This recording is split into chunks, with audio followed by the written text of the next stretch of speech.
Andũ atatũ arĩa nĩ ndereba na athii erĩ arĩa megũkuĩirwo hakuhĩ na ndereba nĩo makuire hau rĩrĩa matatũ ĩrĩa ĩkũmakuĩte ĩgũthanire kĩongo gwa kĩongo na lori itũra-inĩ rĩa Manguũ kwambĩra Limuru. Unakuta mtu anakuja kabisa bio naye mwingine anakuja na kanyanga breki, kwa hivyo anashtukia mara moja kuna kitu mwenzake amekanyanga. Kwa hivyo hapa suluhisho hapa sio kitu kingine, ni madereva wao waangalifu, wawache tu ku-overlap na waache tu kuja na speed na waache overtaking. Andũ angĩ 11 nao mararigitĩrwo thibitarĩ-inĩ wa Tigoni marĩ na nguraro.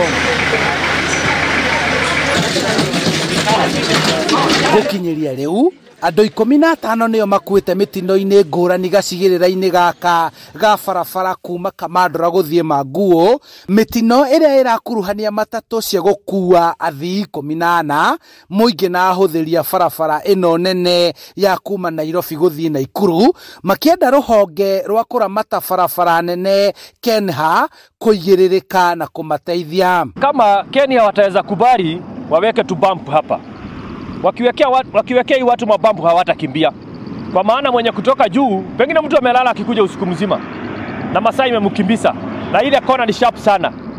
Kwa hivyo tukiwekea tu bump kidogo kidogo hivi itakuwa ni afadhali, kwa maana hapa vitu vinaogwa sana, buzi nini, watu wamekufa wengi hapa. Kwa hivyo si ajali ya kwanza kutokea hapa, hata yuna gari imewekwa hapa sio kitu kingine, ni ilani ya mtu asikimbie ama asi-overtake. Komanda wa borithi Limuru Mĩrĩ orĩtie matereba kũigĩrĩrĩka na gũtereba ngari ciao na ũigĩrĩrĩki makĩria rĩu kũrĩ na mbura. The users of our roads to prioritize safety and also to observe speed limits, as well as paying attention to the roads they are using. That is to mean to be aware of the road conditions, especially at this time when we have rainy season.